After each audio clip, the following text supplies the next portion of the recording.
Michael. And everything they use to prove evolution has been proven to be wrong or a lie. I mean, what is your... Well, do you have any evidence on evolution, or why do you believe evolution? Of course, we have a lot of that on our website, and I would suggest if you have some peer-reviewed publications or some scientific experts that have shown that evolution is false, bring it to our website. It's rationalresponders.com, and we engage people in conversation about these issues all the time. Hey, Brian, have you ever thought of just getting a job? I had a job for a long time. I've never been more happy in my life than I am right now. Well, I would be happy if I didn't have to work and Mommy and Daddy could pay for me, too. But that's not what I actually have to work for a living, as do a lot of other people. And I'm just wondering, at some point, I mean, do you ever ask yourself, why are you so committed to I guess, in some way, poo-pooing what other people believe? And why is it such an obsession? I mean, I know that atheists are out there and agnostics, and, that's just the way the world is. And I can, try to talk to them and say, this is what I believe, and maybe it'll change some minds. But I don't stay up at night thinking that all these people out there who, are agnostics and atheists. But it seems like you are up at night worrying about all these crazy Christians. Right. Well, I think it's a little unfair what you just did, by the way. I work about 100 to 140 hours a week. And additionally, my mom and dad don't pay for me. I have a very loving girlfriend who very much believes in what I'm doing. And what we do believe in is that religious faith is dangerous, and that it is changing the scope of the world. And, it's something that we need to help rid the planet of. Faith is not something that we use. Go ahead. Mm-hmm. So I was just going to say, would you have the Catholic charities across the globe disband, leave their posts, leave the AIDS orphanages that no one will go into, and I mean no one, leave the war-torn parts of the world where no one will go except the people who believe in something greater than themselves and greater than perhaps a website? Would you have them leave? There are atheists that go to these, places. They just don't do it in the name of atheism when they go, so it's not as, well known. They don't create. Do you actually, Brian, are you actually going to try to tell me that the majority of the charity work done in the world is done by atheists? Are you kidding me? Well, the majority of the world is Christian. It would just come to reason that if all things were fair, that 80% of the world, that believes in a God, that 80% of the world would be people. Who do you think Martin Luther King was? How about the women's suffrage movement? How about every freedom movement in the world had a religious component to it?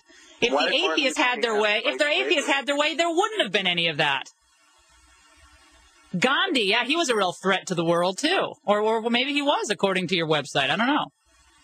No, actually, Gandhi wasn't that bad of a person. But, Gandhi's what's funny cool. is that Gandhi's in hell if the Bible is true. Well, first of all, you need to learn more about the Catholic faith, because it's I grew up as Catholic. Don't tell me that. My head hurts. You grew up as a Catholic? Oh, no. Sure. All right. My head hurts. I'm hurting. All right, hold on. We're going to get to some more questions. Stay with us. Yeah. We're back on the Laura Ingram Show. Brian Sapient from the website rationalresponders.com. He's the co-founder of the website, and they have a blasphemy challenge going. And apparently, Brian, you've gotten, 35 people to say that they've moved from being believers to atheist, agnostic, or whatever it is you're calling yourself? Yeah, that number actually needs to be changed. It's probably more like 60 or 70 at this point. In the 9 months since we started the Rational Responders website, many more people have come forward. That number was put up before the website was even created, or at the time the website was created. Okay, I'm going to go through a list of people. You tell me whether you think they're smart or not smart. Are you smarter than they were smart? Galileo. Galileo was smarter than me. Than I. Da Vinci. Right, there you go. You see? Galileo probably used proper English. Da Vinci. Smarter. Aquinas. Yeah, might be smarter than him. Than he. Isaac Newton. Newton was smarter. John Paul II.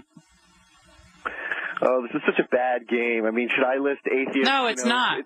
Intellectuals. No, it's actually not a bad game. It's actually illustrating a very important point. No, which is that you have a very shaky foundation for what you're saying, whereas there is abundant historical proof for the existence of the birth of Jesus Christ. And because you've had some bad experience that you've had some bad experience with your faith, I'm very sorry to hear about. And this is my if you are where you are right now, something went wrong somewhere. And this is my statement, is that I believe at some point in the future, maybe it won't be tomorrow, maybe it won't be in 2 weeks, you are going to have such a major turnaround on what you're doing, and it's probably going to be the best day of your life. Let's go to Paul in Bernie, Texas, KLUP. Paul. If I don't have any desire to change an atheist belief or a believer's belief, but if the motivation is to get to believe there's no God, therefore in the afterlife, if there's such thing as just darkness, then your motivation is to guide them to that darkness. Whereas if there's a paradise or a loving God to live forever with, and religion is motivating them to go there, I know it's not not saying I'm going to get there. I won't know till afterwards. It's kind of a personal thing, I think, with each person and God. That's why you don't say who goes and who. I'm not making much of a point, but that's all I got for now. No, I see your point. I mean, his point is, if you're going to roll the dice, why not roll in? At least if you believe, at least if you're right, there's a pretty long afterlife if you get to the right place, and if not, then pick the right God. Oh, the right God. Okay. And there's a few major ones that the world believes in today. I mean, if you believe in Allah, Yahweh is going to be very upset if he's the right God, or vice versa. What does your girlfriend do for a living that she can support this? That's just I'm just curious. That's got to be expensive website. No, it's not that expensive. We work because the goals and the missions are much more important to us. So, is there a higher goal here? Well, hopefully to the world of the environment, question other people on claims that they want us to believe without proof.